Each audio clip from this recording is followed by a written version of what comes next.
अगर आपने कभी एक बार में एक शब्द लिखकर कोई कहानी लिखने की कोशिश की है, तो आप स्टोरी टेलिंग का बेसिक रूल जानते हैं कि आप किसी प्लॉट ट्विस्ट पर उसे लिखने से पहले रिएक्ट नहीं कर सकते।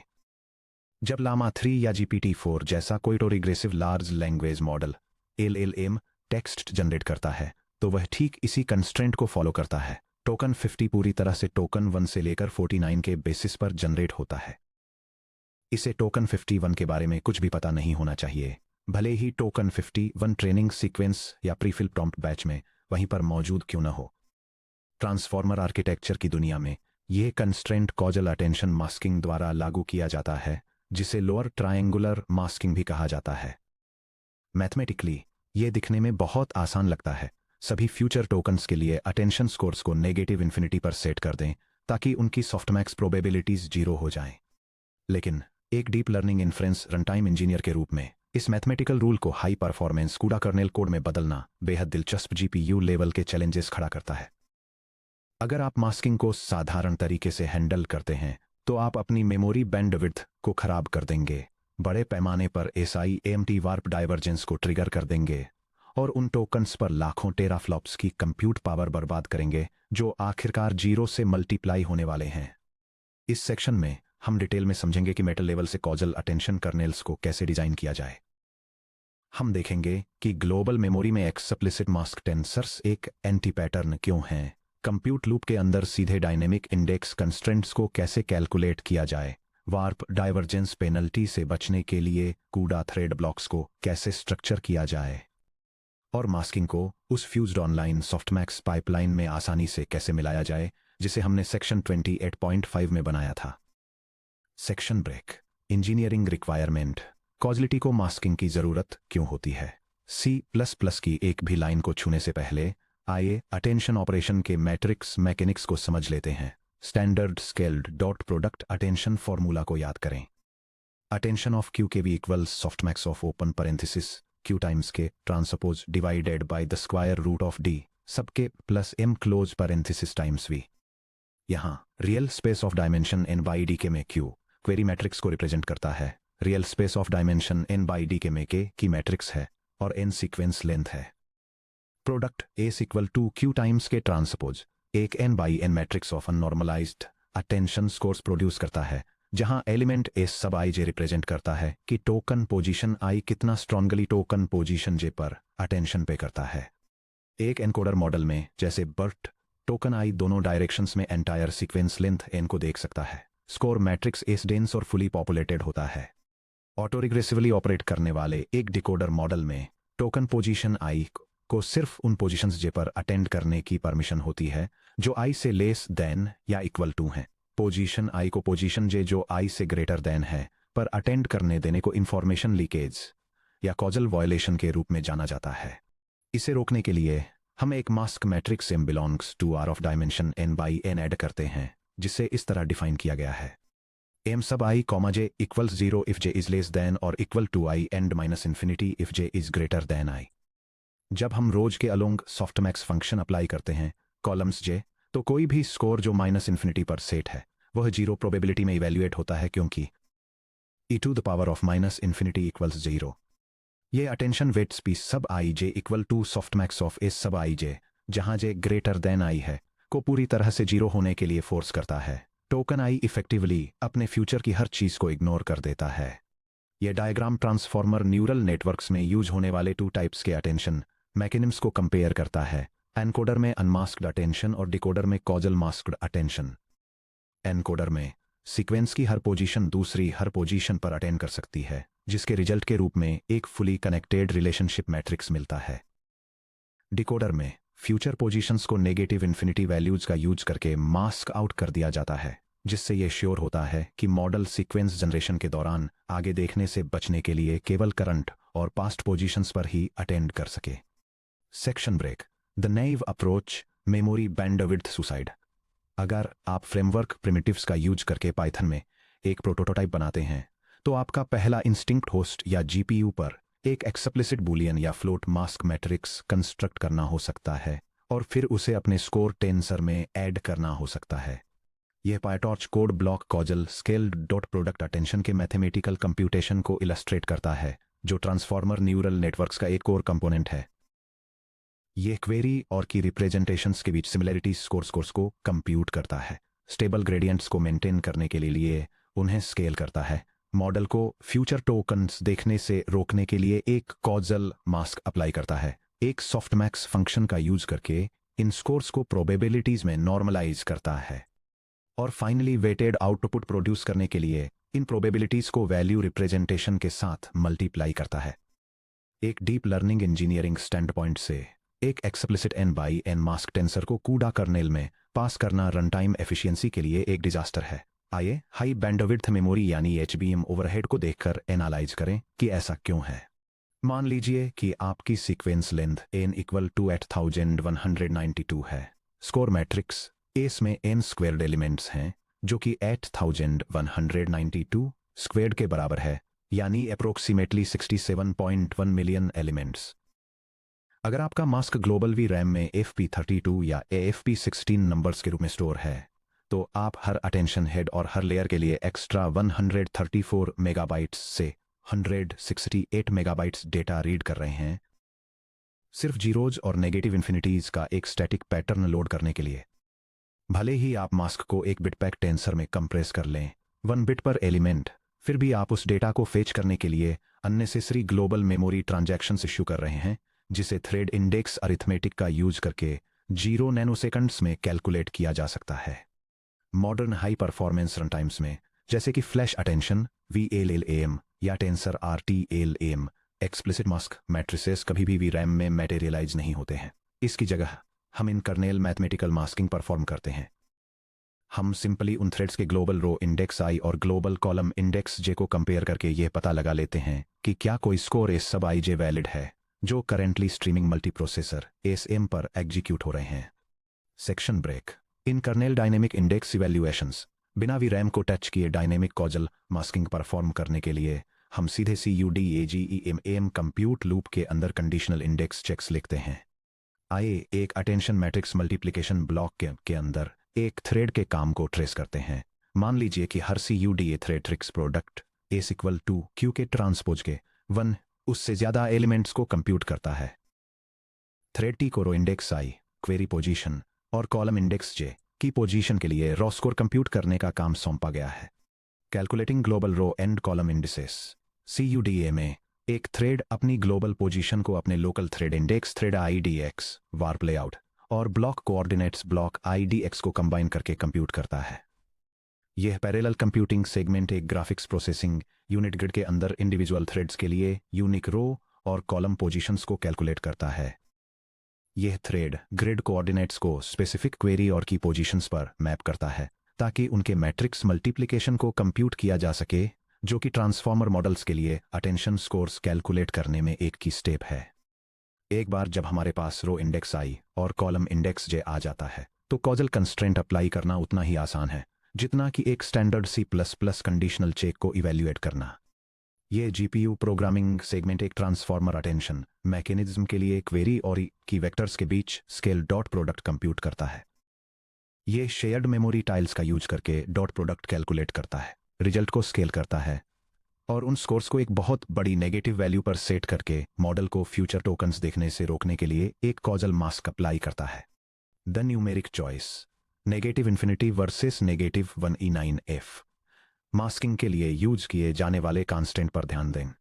Negative 1E9F versus standard negative infinity minus double underscore int as float 0x7 F8000000। Production systems में absolute floating point negative infinity के मुकाबले माइनस 1E9F को क्यों चूज करें? FP16 या BF16 अंडरफ्लो और NAN traps. Mixed precision arithmetic में FP16 में नेगेटिव इन्फिनिटी को माइनस 65504.0 F के रूप में रिप्रेजेंट किया जाता है। अगर आप माइनस इन्फिनिटी वैल्यूज पर मैथ परफॉर्म करते हैं, जैसे कि वार्प लेवल रिडक्शंस के दौरान जहां आप एलिमेंट से रो मैक्सिमम यानी मैक्स ऑफ एस सबट्रैक्ट करते हैं, एस सब IJ minus max of S, तो माइनस इन्फिनिटी को इवैल्यूएट करने पर NAN यानी नॉट ए नंबर मिलता है। Safe softmax behaviour. FP32 में -1E9F या FP16 में -65,000.0 F करने से ये इंश्योर होता है कि जब स्कोर माइनस मैक्स स्कोर के एक्सअप F के तहत इवेल्युएट किया जाए तो रिजल्ट बिना किसी NaN फ्लैग्स को ट्रिप किए या वेक्टर मैथ रजिस्टर्स को ब्रेक किए क्लीनली एब्सोल्यूट 0 पर इवेल्युएट हो जाता है। सेक्शन ब्रेक टाइल बाउंड्रीज पर SI AMT वार्प डायवर्जेंस को एनालाइज करना। अब चलिए सिंगल थ्रेड पर्सपेक्टिव से थोड़ा पीछे हटते हैं और GPU हार्डवेयर के एग्जीक्यूशन मॉडल को देखते हैं। यही वो जगह है जहां कॉजल मास्किंग ट्रिकी हो जाती है। चैप्टर 23.33 से याद करें कि GPU इंस्ट्रक्शंस को SIMT यानी single instruction multiple threads architecture का यूज करके वार्प्स जो कि 32 थ्रेड्स के ग्रुप्स होते हैं नाम की एग्जीक्यूशन यूनिट्स में एग्जीक्यूट करते हैं। जब एक सिंगल वार्प के अंदर के थ्रेड्स किसी कंडीशनल ब्रांच जैसे इफ एल्स के जरिए अलग अलग पाथ लेते हैं तो वार्प डायवर्ज हो जाता है। हार्डवेयर को एक्टिव थ्रेड्स को मास्क आउट करते हुए पाथ को सीरियली एग्जीक्यूट करना पड़ता है जिससे तुरंत एक एग्जीक्यूशन टाइम पेनल्टी लगती है। चलिए इवैल्यूएट करते हैं कि मैट्रिक्स टाइलिंग कॉजल बाउंड्रीज के साथ कैसे इंटरेक्ट करती है जो हमें चैप्टर 26.4 के हमारे ब्लॉक लेआउट कॉन्फ़िगरेशंस से वापस जोड़ती है। जब हम पैरेलल कूड़ा ब्लॉक्स में Q के ट्रांसपोज कंप्यूट करते हैं तो हम n/n स्कोर मैट्रिक्स को स्क्वायर या रेक्टेंगुलर टाइल्स में डिवाइड करते हैं जैसे कि 64/64 या 128/634। यह diagram causal attention mechanism computations में ग्रिड टाइल्स के क्लासिफिकेशन को दिखाता है जो आमतौर पर ट्रांसफॉर्मर मॉडल्स में यूज किए जाते हैं। यह दिखाता है कि कैसे अटेंशन मैट्रिक्स कॉजल डायगोनल के रिलेटिव उनकी पोजीशन के बेसिस पर 3 कैटेगरीज में डिवाइडेड है। अनमास्क्ड टाइल्स पूरी तरह से डायगोनल के नीचे होती हैं और उन्हें फुली प्रोसेस किया जाता है। डायगोनल टाइल्स कॉजल बाउंड्री को इंटरसेक्ट करती हैं और उन्हें सेलेक्टिव मास्किंग की जरूरत होती है। मास्क टाइल्स पूरी तरह से डायगोनल के ऊपर होती हैं और उन्हें कंप्लीटली स्किप कर दिया जाता है ताकि मॉडल को फ्यूचर टोकन्स देखने से रोका जा सके। जब इन्हें ग्रिड में टाइल किया जाता है तो ये मैट्रिक्स टाइल्स 3 अलग अलग आर्किटेक्चरल कैटेगरीज में आते हैं। Category 1 fully masked tiles column start greater than row end. इन टाइल्स में हर सिंगल टोकन पोजीशन I से स्ट्रिक्टली ग्रेटर देन है। पूरी टाइल अपर ट्रायंगुलर रीजन में बैठती है। GPU strategy block strategy block grid pruning है। हमें इन टाइल्स के लिए कंप्यूट थ्रेड्स लॉन्च करने की जरूरत नहीं है। ग्रिड लॉन्चर इन ब्लॉक्स को असाइन करना पूरी तरह से स्किप कर सकता है या थ्रेड ब्लॉक कर्नेल की लाइन 1 पर ही जल्दी एग्जिट कर सकता है। 0 execution cost 0 memory loads. Category 2 fully unmasked tiles column and less than या इक्वल टू रो स्टार्ट। इन टाइल्स में हर सिंगल की पोजीशन हर क्वेरी पोजीशन I से लेस देन या इक्वल टू है। टाइल पूरी तरह से मेन डायगोनल के नीचे बैठती है। GPU स्ट्रेटजी अनकंडीशनल प्रोसेसिंग है। यहां कोई कॉजल मास्किंग की जरूरत नहीं है। हर वार्प में हर थ्रेड बिल्कुल सेम कंप्यूट पाथ फॉलो करता है। यहां 0 वार्प डायवर्जेंस है और इनर लूप के अंदर कोई कंडीशनल ब्रांच चेक्स एग्जीक्यूट नहीं होते हैं। कैटेगरी 3 डायगोनल या बाउंड्री टाइल्स रो और column intersect equal to I। ये टाइल्स सीधे डायगोनल बाउंड्री पर बैठती हैं। टाइल का कुछ हिस्सा वैलिड है लेस देन या इक्वल टू I और टाइल का कुछ हिस्सा इनवैलिड है greater than I। GPU strategy branch structure optimization है। इन स्पेसिफिक बाउंड्री टाइल्स के अंदर कुछ वार्प्स या एक वार्प के अंदर के कुछ threads column index greater than row index को ट्रू इवैल्यूएट करेंगे जबकि दूसरे इसे फॉल्स इवैल्यूएट करेंगे। वार्प डायवर्जेंस पेनल्टीज को क्वांटिफाई करना। अगर हम अपने थ्रेड ब्लॉक्स को नए तरीके से लेआउट करते हैं तो एक वार्प में ऐसे थ्रेड्स हो सकते हैं जहां आधे डायगोनल के लेफ्ट में हों लेस देन या इक्वल टू I और आधे राइट में हों ग्रेटर देन I। मान लीजिए 32 थ्रेड्स का एक वार्प कॉलम्स के अक्रॉस एक रो सेगमेंट कंप्यूट कर रहा है। अगर डायगोनल थ्रेड 16 के ठीक बीच से गुजरता है। थ्रेड्स 0 to 15 वैलिड कीज के लिए डॉट प्रोडक्ट्स कंप्यूट करने के लिए fused multiply add FMA instructions को एग्जीक्यूट करते हैं। थ्रेड्स 16 to 31 हार्डवेयर द्वारा मास्क ऑफ कर दिए जाते हैं और आइडल रहते हैं। Threads 16 to 31 mask assignment path को एग्जीक्यूट करते हैं। Raw score equals -1E9F। Threads 0 to 15 mask off और आइडल रहते हैं। यह स्प्लिट एग्जीक्यूशन कंप्यूट के उस ब्लॉक के लिए इंस्ट्रक्शन साइकिल काउंट को डबल कर देता है। डायगोनल टाइल्स में SI AMT वार्प डाइवर्जेंस को मिनिमाइज करने के लिए हम अपने ब्लॉक लेआउट कॉन्फ़िगरेशंस चैप्टर 26.4 को इस तरह स्ट्रक्चर करते हैं कि warp assignments contiguous column boundaries के साथ अलाइन हो जाएं, जिससे फुली अनमास्क्ड वार्प्स को बाउंड्री वार्प्स से सेपरेट किया जा सके। यहां बताया गया है कि हम कूड़ा कोड में इस स्ट्रक्चरल ब्रेकडाउन को कैसे एक्सप्रेस करते हैं। ये GPU program parallel processing tiles का यूज करके एक कॉजल अटेंशन मैकेनिज्म इंप्लीमेंट करता है। ये अटेंशन मैट्रिक्स को 3 कैटेगरीज में डिवाइड करके परफॉर्मेंस ऑप्टिमाइज करता है, जिसमें पहला है फुली मास्क्ड ब्लॉक्स, जिन्हें कंप्यूटिंग पावर बचाने के लिए तुरंत स्किप कर दिया जाता है। दूसरा है डायगोनल ब्लॉक्स जो फ्यूचर टोकन्स को देखने से रोकने के लिए प्रिसाइज मास्किंग अप्लाई करते हैं।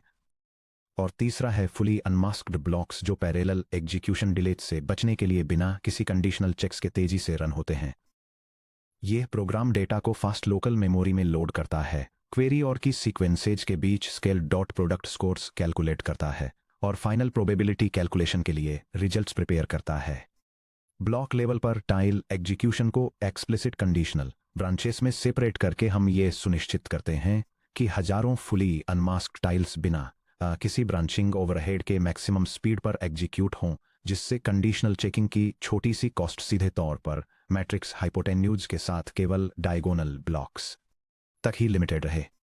Section break. मास्किंग को फ्यूज्ड ऑनलाइन सॉफ्टमैक्स के साथ इंटीग्रेट करना। सब टॉपिक 28.5 में हमने फ्यूज्ड ऑनलाइन सॉफ्टमैक्स एल्गोरिदम में महारत हासिल की, जिसे flash attention online numerical reduction के रूप में जाना जाता है। इंटरमीडिएट अटेंशन स्कोर्सेस को ग्लोबल मेमोरी में राइट करने, पूरी रो में स्टैंडर्ड सॉफ्टमैक्स कंप्यूट करने और वी से मल्टीप्लाई करने के लिए स्कोर्स को वापस रीड करने के बजाय ऑनलाइन सॉफ्टमैक्स एक सिंगल पास में ही रनिंग मैक्सिमम और नॉर्मलाइजेशन को कंप्यूट कर लेता है। डायनेमिक कॉजल मास्किंग एक ऑनलाइन सॉफ्टमैक्स लूप में कैसे फिट होती है। ऑनलाइन सॉफ्टमैक्स के दौरान हर क्वेरी रो के लिए ट्रैक किए जाने वाले 3 रनिंग पैरामीटर्स को याद करें।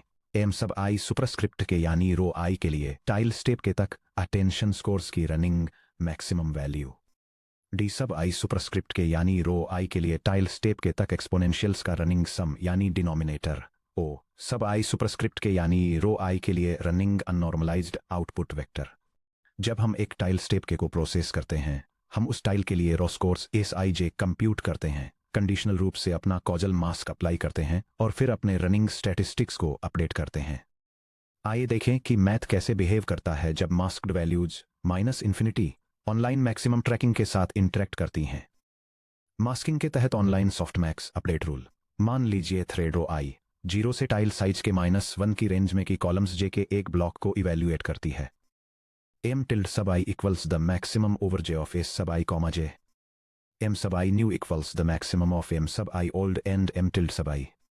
D sub I new equals D sub I old times e to the power of the quantity M sub I old minus M sub I new plus the sum over J of e to the power of quantity S sub I comma J minus M sub I new. अगर रो I के लिए एक पूरा tile mask out हो जाता है, उदाहरण के लिए अगर इस टाइल स्टेप में सभी कॉलम्स के लिए J I से ग्रेटर देन है, तो her S I J -1E9F के इक्वल होता है। इसलिए M tilde I -1E9F के इक्वल होता है।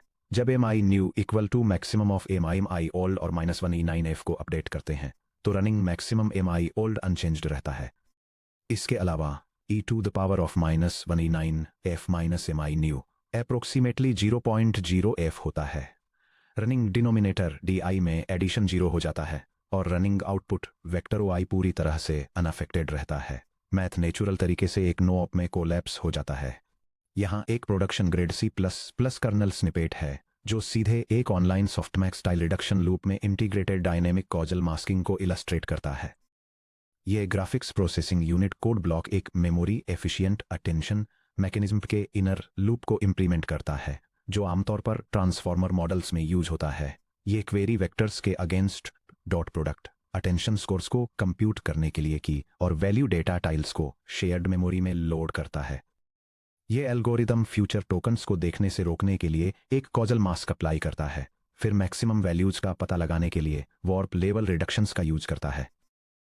यह न्यूमेरिकल ओवरफ्लो को रोकने के लिए ऑनलाइन सॉफ्टमैक्स स्केलिंग फैक्टर्स को डायनेमिकली अपडेट करता है, एक्यूमुलेटेड आउटपुट्स को रीस्केल करता है और नेक्स्ट टाइल पर आगे बढ़ने से पहले रनिंग डिनोमिनेटर सम को अपडेट करता है। ध्यान दें कि यह डिजाइन कितना क्लीन है, क्योंकि p equal to exp f of -1 e9 f -m new की वैल्यू 0 आती है, इसलिए मास्क्ड एलिमेंट्स एक्सपोनेंशियल्स के सम d न्यू और एक्यूमुलेटर वेक्टर ACCD दोनों में 0.0 कंट्रीब्यूट करते हैं। आपको अपने एक्यूमुलेशन स्टेप के दौरान एक explicit if score is not equal to -1 e9 f block की जरूरत नहीं है। एक बार एक्सपोनेंशियल लेने के बाद फ्लोटिंग पॉइंट मैथमेटिक्स मास्किंग को नेटिवली हैंडल कर लेता है। Section break, performance trade offs, grid launch structures और स्क्यूड वर्कलोड्स। आइए कॉजल कर्नल्स के लिए यूनिक एक आर्किटेक्चरल इश्यू को एग्जामिन करें, थ्रेड ब्लॉक्स के बीच workload imbalance. Standard unmasked matrix multiplication में 2D ग्रिड पर हर थ्रेड ब्लॉक बिल्कुल एक जैसा काम करता है। ब्लॉक 0,0 उतने ही ऑपरेशंस कंप्यूट करता है जितने ब्लॉक 15,15। कॉजल अटेंशन में ट्रायंगुलर शेप की वजह से बहुत ज्यादा वर्कलोड स्क्यू आ जाता है। रो टाइल 0 जो मैट्रिक्स के टॉप पर है, सिर्फ 1 की टाइल कॉलम 0 को प्रोसेस करती है। इसका ब्लॉक लगभग तुरंत खत्म हो जाता है। रो टाइल m-1 जो मैट्रिक्स के बॉटम पर है, उसे सारे m की टाइल्स कॉलम्स 0 थ्रू m-1 को प्रोसेस करना पड़ता है। यह m टाइम्स ज्यादा लंबा चलता है। यह डायग्राम पैरेलल कंप्यूटिंग में ग्रिड वर्कलोड इम्बैलेंस के कॉन्सेप्ट को इलस्ट्रेट करता है, स्पेसिफिकली ये दिखाते हुए कि कैसे डिफरेंट रोज में टाइल्स का अनइवन डिस्ट्रीब्यूशन कुछ स्ट्रीमिंग मल्टीप्रोसेसर्स को जल्दी फिनिश करने और आइडल बैठने का कारण बनता है, जबकि लार्जर रोज को प्रोसेस करने वाले दूसरे मल्टीप्रोसेसर्स बॉटलनेक हो जाते हैं। अगर आप एक simple static 2D grid launch करते हैं जहां ब्लॉक IDX.Y सीधे रो टाइल I से मैप होता है, तो स्ट्रीमिंग मल्टीप्रोसेसर्स यानी SMs जो लोअर रो इंडिसेस को प्रोसेस कर रहे हैं, वे तुरंत काम खत्म करके खाली बैठ जाएंगे, जबकि हायर रो इंडिसेस को प्रोसेस करने वाले SMs बॉटलनेक बन जाएंगे। स्क्यू को कम करना, डायनेमिक वर्क शेड्यूलिंग और persistent colonel's. High throughput inference इंजनों में इस इम्बैलेंस को सॉल्व करने के लिए इंजीनियर्स 2 एडवांस्ड कूडा डिजाइन पैटर्न्स का यूज करते हैं। वर्क क्यूज के साथ परसिस्टेंट कर्नल्स। ब्लॉक IDX.Y को सीधे रो टाइल्स से मैप करने के बजाय हम थ्रेड ब्लॉक्स का एक फिक्स्ड ग्रिड लॉन्च करते हैं, जिसका साइज GPU की फिजिकल ASM कैपेसिटी को भरने के लिए होता है। For example 108 physical ASMs times 2 blocks पर ASM equal to 216 persistent blocks. Blocks VRAM में एक ग्लोबल क्यू से एटॉमिकली वर्क यूनिट्स यानी टाइल पेयर्स को पुल करते हैं। जब कोई ASM एक छोटा अपर ट्रायंगुलर टाइल खत्म करता है, तो वह तुरंत क्यू से अगला अवेलेबल टाइल सेगमेंट ले लेता है। Reverse sequence mapping. Available wavefronts पर हैवी ट्रायंगुलर ब्लॉक्स को बराबर बांटने के लिए रो इंडिसेस को डायनेमिकली मैप करना। Section break, connecting the dots. SRAM memory layouts पर आगे नजर डालना। एक मोमेंट के लिए पीछे मुड़कर देखें कि हम एक एंटरप्राइज ग्रेड अटेंशन कर्नल बनाने में कितनी दूर आ चुके हैं। चैप्टर 23.3 में हमने सीखा कि कैसे SIMT branch execution warp divergence के जरिए थ्रूपुट को साइलेंटली किल कर सकता है। चैप्टर 26.4 में हमने मेमोरी एक्सेस को वार्प बाउंड्रीज के साथ अलाइन करने के लिए थ्रेड ब्लॉक ग्रिड लेआउट्स को स्ट्रक्चर किया।